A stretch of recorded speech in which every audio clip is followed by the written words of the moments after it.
Physical and intellectual qualities. Ability. It refers to an individual's skills to perform effectively in one or more areas of activity, such as physical, mental, or interpersonal work. Abilities develop from an individual's natural aptitudes and subsequent learning opportunities. Aptitudes are relatively stable capacities for performing some activity effectively. Learning opportunities translate aptitude into abilities through practice, experience, and formal training. Organizations have to ensure that people possess the necessary abilities to engage in the behavior required for effective performance. This can be accomplished either by careful selection of people or by combination of selection and training. Ability എന്ന് പറഞ്ഞു കഴിഞ്ഞാൽ ഒരു ഇൻഡിവിജ്വലിന് ഒരു particular task effectively ചെയ്യാൻ വേണ്ടിയിട്ടുള്ള സ്കില്ലിനെയാണ് നമ്മൾ ability എന്ന് പറയുന്നത്. ഓർഗനൈസേഷൻ ഒരു എംപ്ലോയീനെ ചൂസ് ചെയ്യുന്ന സമയത്ത് തന്നെ ഉറപ്പിക്കണം ആ എംപ്ലോയിക്ക് ആ വർക്ക് ഇഫക്റ്റീവായിട്ട് പെർഫോം ചെയ്യാൻ കഴിയും എന്നുള്ളത്. സോ സെലക്ഷൻ്റെ സമയത്തും അതുപോലെ തന്നെ ട്രെയിനിങ്, സെലക്ട് ചെയ്ത എംപ്ലോയീസിന് പ്രോപ്പർ ട്രെയിനിങ്ങും ഒക്കെ കൊടുത്തിട്ട് എബിലിറ്റീസ് ഡെവലപ്പ് ചെയ്യാവുന്നതാണ്. Next, skills. Skills are generally thought of as being more task specific capabilities than abilities. For example, an individual with a numerical ability who goes to school to learn accounting develops a numerical skill to specific to that field. Thus, when particular ability is applied into a specialized area, it becomes skill. അതായത് skill എന്ന് പറയുമ്പം എബിലിറ്റീനേക്കാളും കുറച്ചുകൂടി specific ആയിട്ട് വരുന്ന ഒരു capability, അതായത് ഒരു particular task ചെയ്യാനുള്ള ഒരു ഇൻഡിവിജ്വലിൻ്റെ കഴിവിനെയാണ് നമ്മൾ സ്കിൽ എന്ന് പറയുന്നത്. അതായത് ആ ഏരിയയിൽ അയാൾക്കൊരു സ്പെഷ്യലൈസ്ഡ് നോളജ് ഉണ്ടായിരിക്കും. അക്കൗണ്ടിങ് വർക്ക് ചെയ്യാൻ വേണ്ടിയിട്ട് നമുക്കൊരു സ്പെഷ്യൽ സ്കില്ലുണ്ടാവുക. അതായത് അവിടെ അക്കൗണ്ടിങ് വർക്ക് ചെയ്യാനുള്ള ഒരു സ്കില്ല് നമ്മൾ അക്വയർ ചെയ്യുന്നതിനെയാണ് നമ്മൾ സ്കില്ലെന്ന് പറയുന്നത്. Competencies are skills associated with specialization. Competencies are skills that have been refined by practice and experience and that enable individual to specialize in some field. Skill നമ്മൾ കുറേ practice ചെയ്ത് നമ്മുടെ എക്സ്പീരിയൻസിലൂടെ ആ സ്കില്ലിൽ നമ്മൾ സ്പെഷ്യലൈസേഷൻ നേടുന്ന സമയത്ത് അതിന് പറയുന്ന പേരാണ് കോമ്പിറ്റൻസീസ്. Next, SR model. OBൻ്റെ മോഡലാണ് stimulus response model. The model assumes that the reason which cause human behaviour are of two types: internal feelings and external environment. Internal feeling of a person may relate to his motivational factors, whereas external environment, which is also called the stimulus, directly influence the activity of a person. Stimulus can be anything from the external environment like heat, sound, etc. From stimulus, the individual's response occurs. അതായത് SR മോഡലിൽ പറയുന്നത്, stimulus response model എന്നാണ് SR model പറയുന്നത്. ഒരു ഇൻഡിവിജ്വലിൻ്റെ behaviour എന്ന് പറയുന്നത് രണ്ട് കാരണങ്ങൾ കൊണ്ടാണ് കോസ് ചെയ്യുന്നത്. ഒന്ന് അയാളുടെ ഇൻറ്റേർണൽ ഫീലിങ്ങും സെക്കൻഡ് വൺ എക്സ്റ്റേർണൽ എൻവയോൺമെൻറ്റ് എങ്ങനെയുള്ളതാണെന്നുള്ളത് നോക്കിയിട്ടാണ്.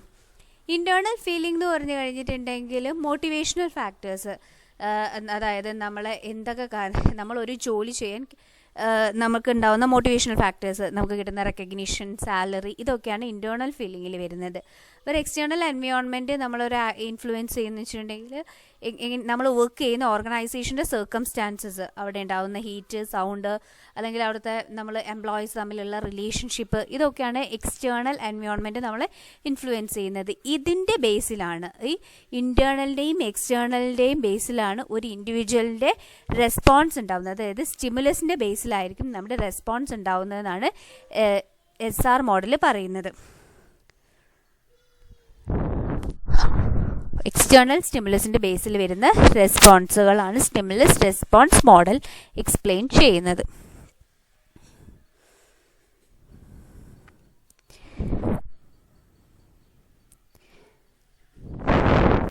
Next, SOBA model. SOBA model means stimulus, organism, behavior, accomplishment model. അതിൽ ഫസ്റ്റ് വരുന്നത് stimuli. Stimuli denotes external environment അല്ലെങ്കിൽ സിറ്റുവേഷൻ.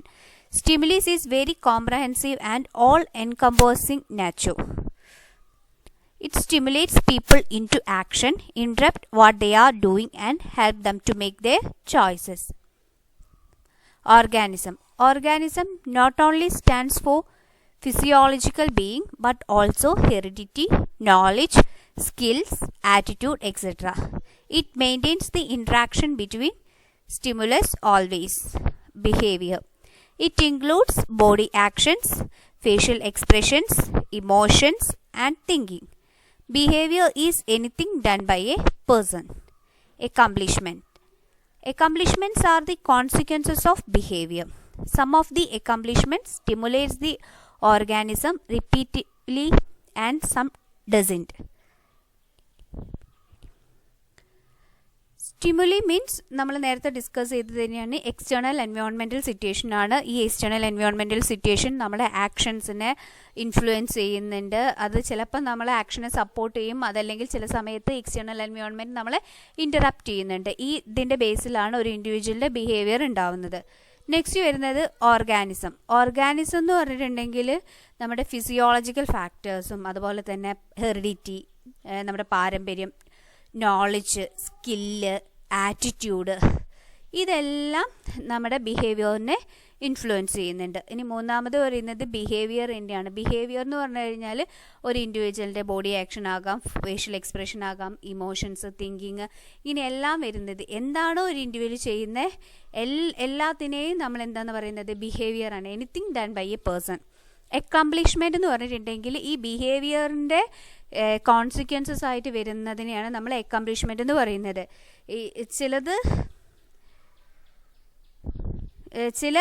ഈ അക്കംപ്ലിഷ്മെൻറ്റ് റിപ്പീറ്റീവ്ലി നമുക്ക് ചില ബിഹേവിയേഴ്സ് ഉണ്ടാവും. അതായത് നമ്മൾ ചില ബിഹേവിയർ നമുക്ക് എല്ലാ സമയത്തും ചില പർട്ടിക്കുലർ തിങ്സിനോട് സെയിം ആറ്റിറ്റ്യൂഡ്സ് ആയിരിക്കും ഉണ്ടാവുക. പക്ഷേ ചിലത് നമ്മൾ കുറച്ച് കഴിയുന്ന സമയത്ത് നമ്മുടെ ബിഹേവിയർ ചേഞ്ച് ചെയ്യാനും ചാൻസ് ഉണ്ട്. Next, factors influencing individual behaviour. First one, personality. Personality traits നമ്മുടെ ഇൻഡിവിജ്വൽ ബിഹേവിയറിനെ ഇൻഫ്ലുവൻസ് ചെയ്യുന്നുണ്ട്. Next, economic factors. Economic factors എന്ന് പറയുമ്പോൾ wage rate, technological change, job, economic outlook, employment opportunity etcetera.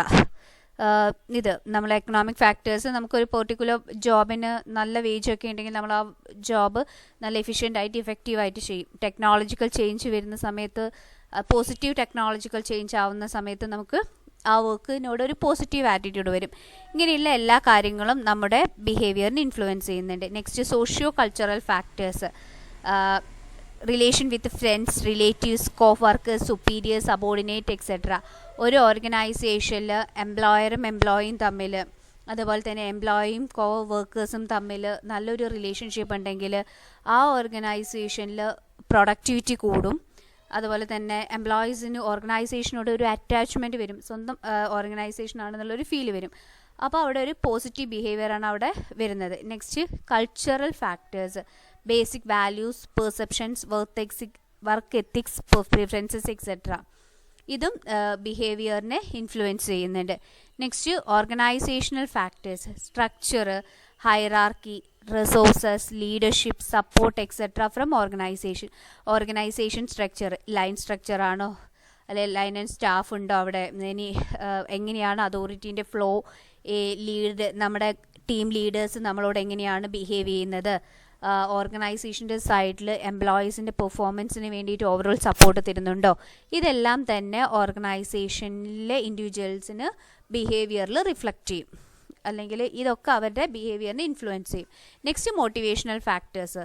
Internal മോട്ടിവേഷനും അതുപോലെ തന്നെ external മോട്ടിവേഷനും ഉണ്ട്. ഇൻറ്റേർണൽ മോട്ടിവേഷൻ എന്ന് പറയുന്ന സമയത്ത് individual skill, ability, intelligence എക്സെട്രയാണ്.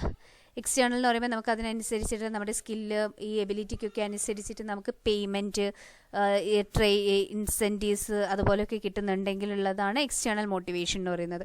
Next, attitude. Attitude എന്ന് പറഞ്ഞാൽ ഒരു ഇൻഡിവിജ്വലിൻ്റെ പെർസെപ്ഷനാണ്. ഒരു പർട്ടിക്കുലർ തിങ്ങിനോട് അല്ലെങ്കിൽ ഈ വർക്ക് ഇങ്ങനെ ചെയ്താൽ മതി, ഈ വർക്ക് കുറച്ചും കൂടി എഫിഷ്യൻ്റ് ആയിട്ട് ചെയ്യണം എന്നൊക്കെ ഒരു ഇൻഡിവിജ്വലിന് തോന്നുന്ന പെർസെപ്ഷനെയാണ് നമ്മൾ ആറ്റിറ്റ്യൂഡ് എന്ന് പറയുന്നത്. Next values means personality or socially preferable ആയിട്ടുള്ള ആറ്റിറ്റ്യൂഡ്സിനെയാണ് നമ്മൾ വാല്യൂസ് എന്ന് പറയുക. നമ്മൾ സെൽഫായിട്ട് ഡെവലപ്പ് ചെയ്തെടുക്കുന്ന ചില നോംസ് ആണ് വാല്യൂസ് എന്ന് പറയുന്നത്. Next abilities means actual skills and capabilities of A person and physical mental ability എന്ന് പറയുന്ന സമയത്ത് ഒരു വർക്ക് പെർഫോം ചെയ്യാനുള്ള എബിലിറ്റിയും അയാൾക്ക് ഉണ്ടായിരിക്കണം. അതുപോലെ തന്നെ ഫിസിക്കലായിട്ടും മെൻ്റലായിട്ടും അയാൾ സ്ട്രോങ് ആവണം. ഫിസിക്കൽ എബിലിറ്റിയും ഉണ്ടായിരിക്കണം, not only physical ability but also have mental ability to do the task. Next perception എന്ന് പറയുമ്പം is the view point which one is interpret a situation. ഒരു പർട്ടിക്കുലർ സിറ്റുവേഷൻ ഇൻ്റർപ്രറ്റ് ചെയ്യാനുള്ള ഒരു വ്യൂ പോയിൻ്റ് കൂടി എംപ്ലോയിക്ക് ഉണ്ടാവണം. പിന്നെ പേഴ്സണൽ ഫാക്ടേഴ്സും ഇൻഡിവിജ്വലിൻ്റെ ബിഹേവിയറിനെ ഇൻഫ്ലുവൻസ് ചെയ്യുന്നുണ്ട്. Age, sex, education, intelligence, marital status, religious, ഈ ഫാക്ടേഴ്സ് എല്ലാം തന്നെ ഒരു ഇൻഡിവിജ്വൽ ബിഹേവിയറിനെ ഇൻഫ്ലുവൻസ് ചെയ്യുന്നുണ്ട്. കാരണം ഓരോ ഏജ് അനുസരിച്ചിട്ടും ഇൻഡിവിജ്വലിൻ്റെ ബിഹേവിയർ ചേഞ്ച് ചെയ്യുന്നുണ്ട്. ദെൻ ത്രൂ എഡ്യൂക്കേഷനിലൂടെ ആറ്റിറ്റ്യൂഡ്സ് അല്ലെങ്കിൽ ബിഹേവിയേഴ്സ് ചേഞ്ച് ചെയ്യും. ഈ intelligence level of people different ആണ്. ഈ ലെവൽ ഓഫ് ഇൻ്റലിജൻസ് അനുസരിച്ചിട്ടും ഇൻഡിവിജ്വലിൻ്റെ ബിഹേവിയർ ചേഞ്ച് ചെയ്യും.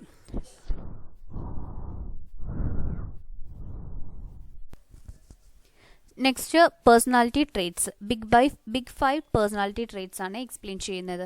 Personality traits are very important in organisational behaviour. In particular 5 personality traits especially related to a job performance have recently emerged from research. Characteristics of these traits can be summarized as follows: extroversion, sociable, talkative and assertive. Next, agreeableness, good natured, cooperative and trusting. Next, conscientiousness, responsible, dependable, persistent and achievement oriented. Next, emotional stability, viewed from a negative standpoint such as tense, insecure and nervous. Openness, imaginative, artistically sensitive and intellectual. അതായത് ഒരു organisational job പെർഫോമൻസുമായിട്ട് relate ചെയ്ത് research conduct ചെയ്തതിൽ നിന്ന് form ചെയ്തിട്ടുള്ള 5 personality traits ആണ് extroversion, agreeableness, conscientiousness, emotional stability and openness എന്ന് പറയുന്നത്. ഇതിൽ ഫസ്റ്റ് വൺ വരുന്നത് എക്സ്ട്രാവേർഷൻ ആണ്. എക്സ്ട്രാവേർഷൻ എന്ന് പറഞ്ഞു കഴിഞ്ഞിട്ടുണ്ടെങ്കിൽ ഹൈലി എക്സ്ട്രാവേർട്ട് ആയിട്ടുള്ള ആളുകളാണെങ്കിൽ he enjoys being the centre of attention. മറ്റുള്ളവരുടെ അറ്റൻഷൻ കിട്ടുന്നത് അയാൾ എൻജോയ് ചെയ്യും. അതുപോലെ തന്നെ പുതിയ റിലേഷൻഷിപ്പ് അല്ലെങ്കിൽ പുതിയ ആളുകളെ കണ്ടുപിടിക്കുന്നതിനും അല്ലെ പുതിയ ആളുകളെ മീറ്റ് ചെയ്യുന്നതിലും അവരുമായിട്ടൊക്കെ ന്യൂ കോൺവെർസേഷൻസ് സ്റ്റാർട്ട് ചെയ്യുന്നത്, ന്യൂ ഫ്രണ്ട്സിനെ മേക്ക് ചെയ്യുന്നത്, അതൊക്കെ ഹൈലി എക്സ്ട്രോവേർട്ട് ആയിട്ടുള്ള ആളുകൾക്ക് ഇൻട്രസ്റ്റ് ഉള്ള കാര്യമായിരിക്കും. പക്ഷെ ലോ എക്സ്ട്രാവേർട്ട് ആയിട്ടുള്ള ആളുകളാവുന്ന സമയത്ത് അവർ ഒരു പുതിയൊരു കോൺവെർസേഷൻ സ്റ്റാർട്ട് ചെയ്യാനോ അല്ലെങ്കിൽ ഒരു സ്മോൾ ടോക്ക് വരെ ഈവൻ സ്റ്റാർട്ട് ചെയ്യാൻ അവർക്ക് ബുദ്ധിമുട്ടായിരിക്കും. അവർക്ക് ഒരു ഓർഗനൈസേഷൻ്റെ സെൻറ്റർ ഓഫ് അറ്റൻഷനൊന്നും ആവാൻ ഇൻട്രസ്റ്റ് ഇല്ലാത്ത ആളുകളാണ് ലോ എക്സ്ട്രാവേർട്ട് ആയിട്ടുള്ള ആളുകൾ എന്ന് പറയുന്നത്. അപ്പോൾ എക്സ്ട്രാവേർഷൻ എന്ന് പറയുന്നത് 2 എണ്ണം ഉണ്ട്. ഹൈലി എക്സ്ട്രാവേർട്ടും ഉണ്ട്, ലോ എക്സ്ട്രാവേർട്ടും ഉണ്ട്. People who are high in extraversions are outgoing and tend to gain energy in social situations. But people who are low in extraversion tend to be more reserved and have less energy to expand in social settings ആണ്. Next വരുന്നത് agreeableness ആണ്. Agreeableness എന്ന് പറയുന്ന സമയത്ത് ഉണ്ടാവുന്ന attributes എന്ന് പറയുന്നത് trust, kindness and affections, ഇങ്ങനെയുള്ള ഒക്കെ ബിഹേവിയർ ആണ് എഗ്രിയബിൾനെസ് വരുന്നത്. ഹൈ എഗ്രിയബിൾനെസ് ആയിട്ടുള്ള ആളുകൾ മറ്റുള്ളവരുമായിട്ട് കോപ്പറേറ്റീവ് ആയിരിക്കും. വർക്കൊക്കെ ചെയ്യുന്ന സമയത്ത് മറ്റുള്ള ആൾക്കാരുമായിട്ട് കോപ്പറേറ്റ് ചെയ്തിട്ട് വർക്ക് ചെയ്യാൻ വില്ലിങ് ആയിട്ടുള്ള ആളുകളാണ് ഹൈ അഗ്രിയബിൾനെസ് ആയിട്ടുള്ളവർ. പക്ഷേ ലോ അഗ്രിയബിൾസിനായിട്ടുള്ളവർക്ക് മോർ കോമ്പറ്റീറ്റീവ് ആയിരിക്കും. അതുപോലെ തന്നെ അവർ sometimes even they are manipulative ആയിരിക്കും. ഹൈ അഗ്രിയബിൾനെസ് ഉള്ള ആളുകൾ മറ്റുള്ളവരുമായിട്ട് ദേ കെയർ അതേഴ്സ്. അതുപോലെ തന്നെ they have if sense of empathy sympathy to others. അതുപോലെ തന്നെ മറ്റുള്ളവരെ ഹെൽപ്പ് ചെയ്യുന്നതിലൊക്കെ എൻജോയ്മെൻറ്റ് കണ്ടെത്തുന്ന ആളുകളാണ് ഹൈലി അഗ്രിയബിൾനെസ് ആയിട്ടുള്ള ആളുകൾ. പക്ഷേ ലോ അഗ്രിയബിൾനെസ് ആയിട്ടുള്ള ആളുകൾക്ക് എന്ന് പറയുന്നത് മറ്റുള്ളവരുടെ പ്രശ്നങ്ങളിലൊന്നും അവർക്ക് യാതൊരുവിധ ഇൻട്രസ്റ്റും ഉണ്ടാവില്ല. അവർ വേണമെങ്കിൽ മറ്റുള്ളവരെ ഇൻസൾട്ട് ചെയ്യാനോ അതുപോലെ തന്നെ മറ്റുള്ളവരെ മാനിപ്പുലേറ്റ് ചെയ്യാൻ, അവരെന്താണോ ആഗ്രഹിക്കുന്നത് അത് കിട്ടാൻ വേണ്ടിയിട്ട് മറ്റുള്ളവരെ മാനിപ്പുലേറ്റ് ചെയ്യാൻ ശ്രമിക്കുന്നവരോ ആയിരിക്കും ലോ അഗ്രിയബിൾനെസ് ആയിട്ടുള്ള ആളുകൾ എന്ന് പറയുന്നത്. ഇതിൽ രണ്ടെണ്ണം വരുന്നുണ്ട്. അഗ്രിയബിൾനെസ് ഹൈ ലെവലിലാവുന്ന ആൾക്കാർ ഗുഡ് നാച്ചുറഡ് ആണ്, കോപ്പറേറ്റീവ് ആണ്, മറ്റുള്ളവരെ ട്രസ്റ്റ് ചെയ്യും, അവരെ ഹെൽപ്പൊക്കെ ചെയ്യും. പക്ഷേ ലോ ആവുന്നവരെന്ന് പറയുമ്പോൾ ജസ്റ്റ് ഓപ്പോസിറ്റാണ് വരുന്നത്. നെക്സ്റ്റ് വരുന്നത് കോൺസൈൻറ്റിയസ്നെസ്. കോൺസൈൻറ്റിയസ്നെസ് എന്ന് പറയുന്ന സമയത്ത് they are responsible, dependent and persistent and achievement oriented ആയിട്ടുള്ള പേഴ്സൺസ് ആണ് കോൺസൈൻറ്റിയസ്നെസ്സിൽ വരുന്നത്.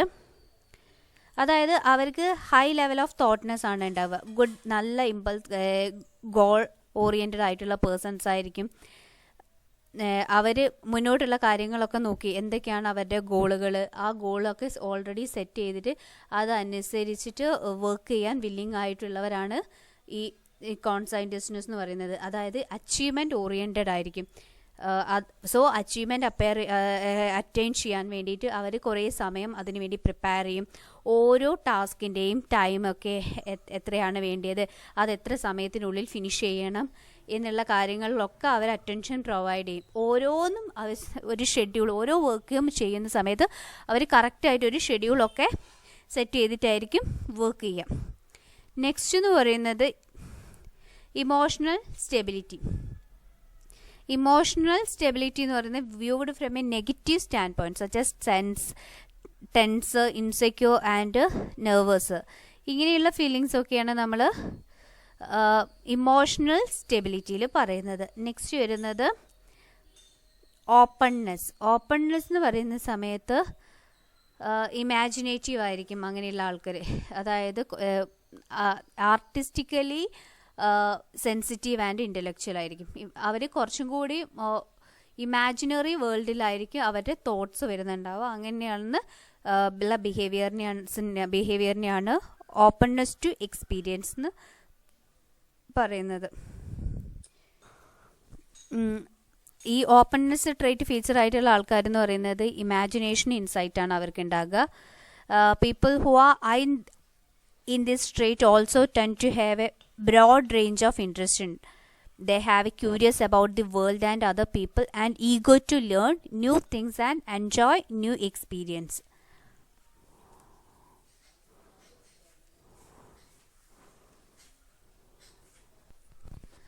Personality formation. The personality formation of an individual starts at birth and continues throughout his life. Three major types of factors play important role in personality formation, which are as follows. First one, determinants. The most widely studied determinants of personalities are biological, social and cultural. People grow up in the presence of certain hereditary characteristics, body shape and height. The social context, family, friends, etc. and cultural context, religion, values. These three parts interact with each other to shape personality. As people grow into adulthood, their personalities become very clearly defined and generally stable. Personality birth മുതൽ നമ്മുടെ grow ചെയ്യുന്നുണ്ട്. നമ്മൾ വളരുന്നതിനനുസരിച്ച് നമ്മുടെ പേഴ്സണാലിറ്റിയും continuous ആയിട്ട് അതിൻ്റെ കൂടെ തന്നെ വളരുന്നുണ്ട് നമ്മുടെ ലൈഫിനനുസരിച്ചിട്ട്. ഇത് പേഴ്സണാലിറ്റിനെ ഇൻഫ്ലുവൻസ് ചെയ്യുന്ന ഫാക്ടേഴ്സിനെ നമ്മൾ മൂന്നായിട്ടാണ് ക്ലാസിഫൈ ചെയ്തിട്ടുണ്ട്. ഡിറ്റർമിനേഷൻ, സ്റ്റേജസ് ആൻഡ് ട്രേറ്റ്സ് എന്ന് പറഞ്ഞിട്ട് ഡിവൈഡ് ചെയ്തിട്ടുണ്ട്. അതിൽ ഡിറ്റർമിനേഷൻ എടുത്തു വയ്ക്കുകയാണെങ്കിൽ ഒരു ഇൻഡിവിജ്വലിൻ്റെ ക്യാരക്ടേഴ്സിനെ നമുക്ക് മൂന്നായിട്ട്, അയാളുടെ പേഴ്സണാലിറ്റീനെ ഇൻഫ്ലുവൻസ് ചെയ്യുന്ന കാര്യങ്ങൾ നമുക്ക് മൂന്നായിട്ട് ക്ലാസിഫൈ ചെയ്യാം. അതിൽ ഫസ്റ്റ് വൺ വരുന്നത് ബയോളജിക്കൽ ഫാക്ടേഴ്സ് ആണ്.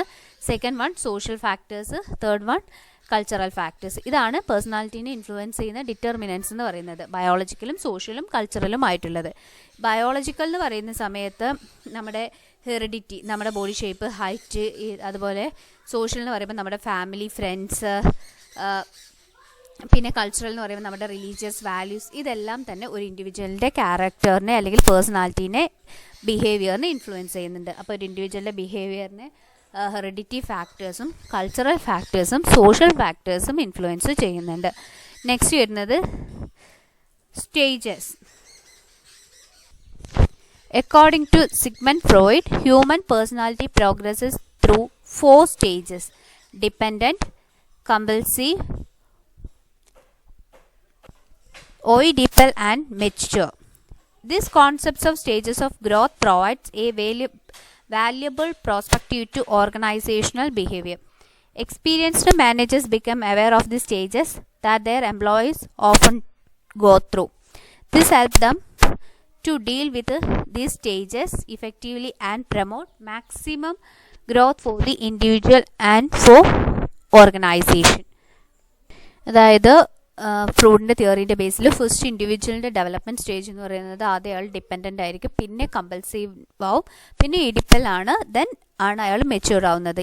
അപ്പോൾ ഒരു ഓർഗനൈസേഷനിലെ മാനേജർ ഈ സ്റ്റേജിലൂടെയൊക്കെയാണ് എംപ്ലോയീസിൻ്റെ ഗ്രോത്ത് പോകുന്നതെന്ന് മനസ്സിലായിട്ട് അതനുസരിച്ചിട്ട് അവരെ വർക്ക് ചെയ്യാൻ ഹെൽപ്പ് ചെയ്ത് കഴിഞ്ഞാൽ ആ ഓർഗനൈസേഷനിൽ ബെറ്റർ റിസൾട്ട് ഉണ്ടാവും. അവർക്ക് അറിയാം എംപ്ലോയീസ് ഈ സ്റ്റേജിലൂടെയൊക്കെയാണ് പോകുന്നത്. സോ ഫസ്റ്റ് സ്റ്റേജിൽ വരുന്ന സമയത്ത് അവർക്ക് പ്രോപ്പറായിട്ടുള്ള ഹെൽപ്പ്, ഗൈഡൻസ്, പിന്നെ അതിനനുസരിച്ചിട്ടുള്ള എല്ലാം പ്രൊവൈഡ് ചെയ്യുന്ന സമയത്ത് അവർ ഓട്ടോമാറ്റിക്കലി ആ മെച്യൂർ ബിഹേവിയറിലേക്ക് എത്തിച്ചേരും.